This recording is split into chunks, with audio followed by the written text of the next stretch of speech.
Figure 8. Not much to it. Show it again. It's just like one loop more than an overhand knot. See, there's kind of looking like a figure 8. Here's a figure 8 and how it would apply to us in tying in. Well, this is called a figure 8 follow through when we use a fisherman's knot on top of that to guarantee some safety. So I'm going to take a little bit more rope and I make my figure 8. Pretty simple, not much going on there. Assume I have a harness in. I'm going to go through my harness. Follow through. Just follow this line here back through the knot.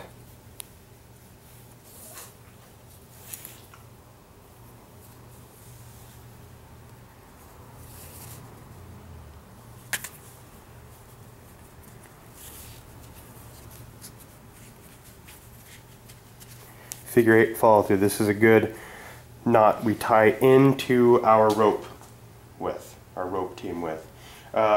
Safety on top of this, like we talked about building a prusik knot, I'm really running light on the rope here. I'm going to try it anyway. A fisherman's knot over the top, that's too short. It's okay. I'm going to get there.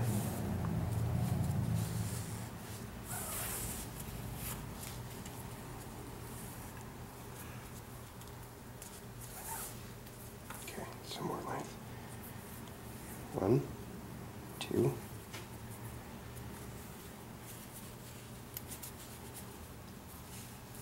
Figure 8 with the follow through. It's a little messy down there. And a fisherman's knot as the redundancy and safety when it comes to our knots and clamming. That's a great tie-in knot. Also, another great tie-in knot tying into the rope that we're all sharing is the bowen. I kind of think it's personal preference on what you want to do for that. I don't think there's a particular, I think both are equally strong and equally easy to do and undo for that matter. Alright, what's next? Munter hitch, right? Yeah. Or is that it? Munter hitch? Variations and rescue stuff, so we can go through all those later. The Munter hitch. The Munter hitch is used only for one of our rescues. We are under the mindset where you should be able to do the rescues without much hardware. In theory, I don't even think you need carabiners for our rescues. You can use the climbing rope and prusiks to do all of our rescues. The hardware makes it faster, the hardware makes it smoother, and I don't want to say any more or less reliable, because if you know the knots and you do them correctly, that's as reliable as you're going to get. The Munter hitch. Carabiner. Please, sir.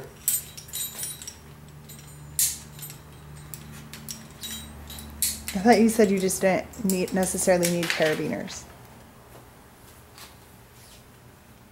I gotta display this. I mean, I can show it on another knot, but to show it on another knot would be, there'd be a lot of rope in one particular spot that I'm trying to show a very specific knot. Okay. Keep your mouth shut. Come here. It's just confusing. I'm just saying, this is the Munter hitch. We have a mechanical change for the Munter, or a mechanical piece instead of the Munter hitch, but you need to know the Munter hitch anyhow. The knot will explain. The knot will explain. Alright, Munter hitch. A loop. A loop.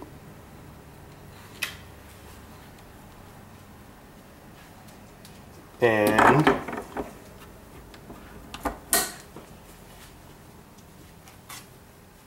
here's the Munter hitch in action. It's called, I believe they call it a rolling munter hitch. It's tough, isn't it? Put that foot there. What does the munter hitch do? This rope, this side of my knot, is we're going to have the victim on this side for the moment. The victim's stuck down there. We can use this munter hitch and I can pull on this side of the rope with not too much pressure and it locks. And it won't allow this victim to move any further down. And with enough strength, or in our rescue, we'll be making a pulley system. I can pull and there we go. Start to pull the victim in a pulley system, and when I release, it'll just roll back over and I can bite it again. This is the knot way of making a kind of a belay device. Pretty simple to make the knot. It's kind of a clunky system to work, like especially if you put all body weight on it. It's tough. It's tough Show to it again. it's tough Which to side operate. is your victim on? It really doesn't matter because the munter hitch rolls, like we showed. It rolls either direction. You can have your victim on either side of that knot. Awesome. It doesn't matter.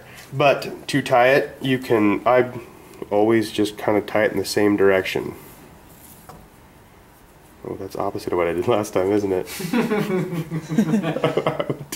God damn it. Yeah, you can tie it both ways. You can tie it the same way or the opposite way. You can tie it either way you want. And then you put your...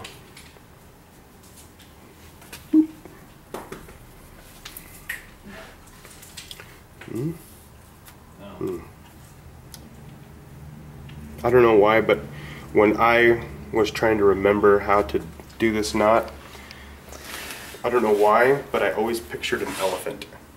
I always started off by like, okay, I'm gonna make, kind of look like an elephant.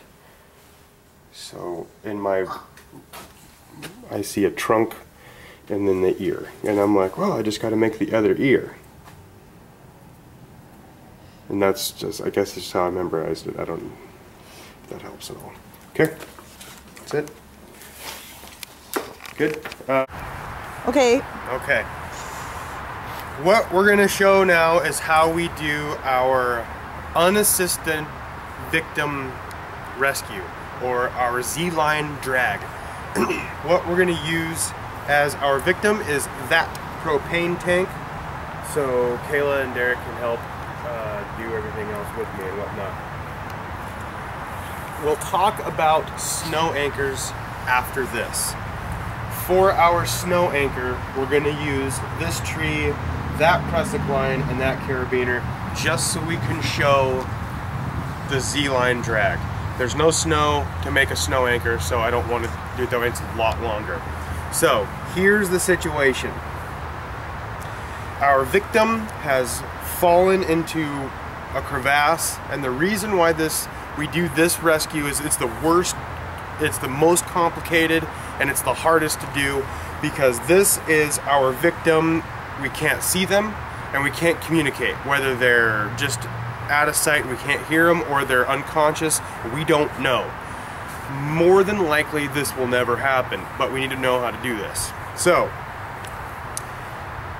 I have now arrested the fall, and the victim is out of sight. I can't talk to them, and I need to get them out of the hole. I assume that they're unconscious. What I do is, okay. Now that I've arrested the fall and I've made my anchor, I take one of my prusiks out. We talked about having 3 prusiks, and it's 2 shorts and a long. So what we do with this first prusik is, this is the victim side of my rope. I take my prusik, I create a prusik knot.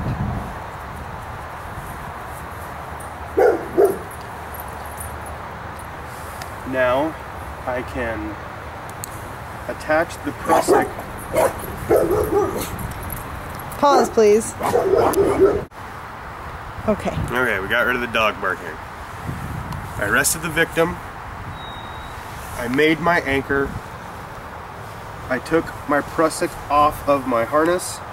I tied a prusik knot on the victim side of the rope, attached it to the anchor. So now this victim is pulling tight and I am now loose in the system. They're not going to go any further into the hole, off the edge, whatever it is, they're locked in place. Now I'm free to remove myself from the victim side of the rope so I can start to create a pulley system and get him out.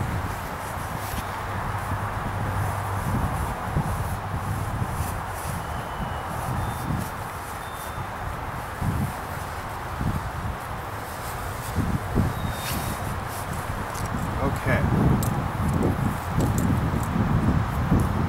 Did you give that a tugging down there for me, buddy?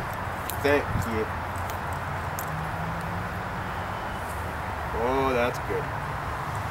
Okay, now we have our victim side of the rope and what we'll call our rescue side of the rope. Now, our rescue side of the rope is loose. The victim side is all tight.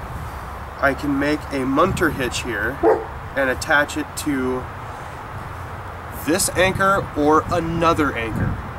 If you have multiple people, if you're not by yourself, if you have other teammates available, I would do a second anchor.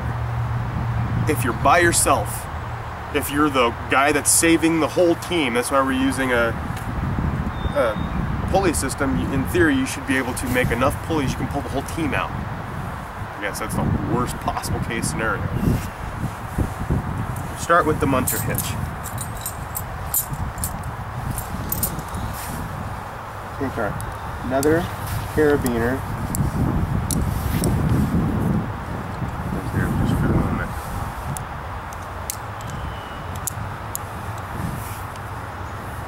Make our munter hitch.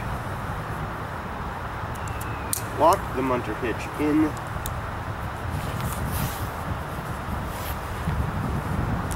Okay. From here, we head downstream towards our victim. If there's an edge, the edge of the crevasse, or a cliff, or rocks, or something, this is just a judgment call. You can only go as close as you feel is necessary. Sometimes in the situation, you may not be able to go very far, and your pulley system is going to be really, really short, which is going to take forever to pull them up. That's just kind of a possibility. We're not going to illustrate that right now. I'm going to spread it out so we can see each piece very clearly. Head down towards the victim. In the event that this is a hard edge or like the edge of a cliff or the edge of a crevasse and you feel safe, you can take a backpack or a coat